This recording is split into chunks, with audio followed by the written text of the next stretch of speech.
औलाद को मौलूद कहना इसकी दलील है।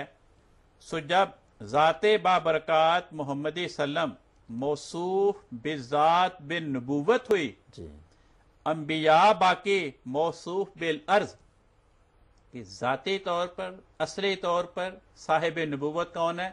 हजरत मोहम्मद मुस्तफ़ा सल्लल्लाहु अलैहि वसल्लम का वजूद। बाकी तमाम अंबिया कौन है? आपके फैज़ से नबूवत पाने वाले। कहते हैं तो ये बात अब साबित हो गई कि आप मानवी बाप हैं और अंबिया बाकी आपके हक में बमंज़िला औलाद मानवी और उम्मतियों की निस्बत लफ्ज़ रसूलुल्लाह में गौर कीजिए कि रसूलुल्लाह का क्या माना है? आप रूहानी तौर पे उम्मतियों के बाप हैं। खातमन नबीयीन का क्या माना है? आप रूहानी तौर पे नबियों के बाप। इसी देवबंदी फिरका के एक बड़े मशहूर बुजुर्ग हुए हैं मौलाना महमूदुल हसन साहब देवबंदी। उनका ये तर्जमा है। वो आयत खातमन नबीयीन की तशरीह में लिखते हैं, बाज मुहक्किकीन के नजदीक, ये बाज कौन है? बानिय देवबंद मौलाना मोहम्मद कासिम साहब, उनका नाम नहीं ले रहे, कहते हैं बाज मुहक्किकीन के नजदीक तो अंबियाए साबिकीन अपने अपने अहद में भी खातमुल अंबिया सल्लम की रूहानियत उज़्मा ही से मुस्तफीद होते थे। जैसे रात को चांद और सितारे सूरज के नूर से मुस्तफीद होते हैं, हालांकि सूरज उस वक्त दिखाई नहीं देता, और जिस तरह रोशनी के तमाम मरातिब आलमे असबाब में आफताब पर ख़त्म हो जाते हैं, इसी तरह नबुव्वत और रिसालत के तमाम मरातिब व कमालात का सिलसिला भी रूह मुहम्मदी सल्लम पर ख़त्म होता है। यानी जिस तरह सूरज, चांद और सितारों सब में अफसलियत रखता है, इसी तरह खातमन नबीयीन तमाम अंबिया में अफसलियत रखते हैं। आगे लिखते हैं, बदीन लिहाज कह सकते हैं।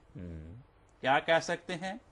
कि आप रुतबी और ज़मानी हर हैसियत से खातमन नबीयीन हैं, और जिनको नबूवत मिली है आप ही की मोहर लगकर मिली है। भाई अगर इससे क्या पता लगा कि खातमन नबीयीन की मोहर क्या करती थी? नबी बनाती थी। क्योंकि 1,24,000 अंबिया के बारे में क्या फरमाते हैं? जिनको नबूवत मिली है आप ही की मोहर लगकर मिली है। अगर पहले इस मोहर ने 1,24,000 अंबिया पैदा कर दिए उन पर लगने के नतीजे में, तो जब ये दुनिया में जाहिर हो गई, अब जिस पर लगेगी उसको भी नबी बनाएगी, उसमें भी नबियों के नक्श पैदा करेगी। यही वजह है कि हजरत मोहम्मद मुस्तफ़ा सल्लल्लाहु अलैहि वसल्लम ने आयत खातमन नबीयीन के नुज़ूल के नतीजे में, इस आयत का कामिल इरफान पाने के नतीजे में अपनी उम्मत को बशारत दी कि मेरे बाद मेरे दीन की खिदमत के लिए, मेरी उम्मत की रहनुमाई के लिए मसीह नबीउल्लाह आएगा। फिर एक और हदीस में आप फरमाते हैं, वो उम्मत कैसे हलाक हो सकती है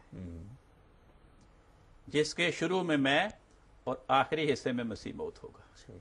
कितनी अजीम शान हमें बशारत दी कि आखिरी जमाने में मेरी उम्मत को हलाकत से बचाने का जरिया,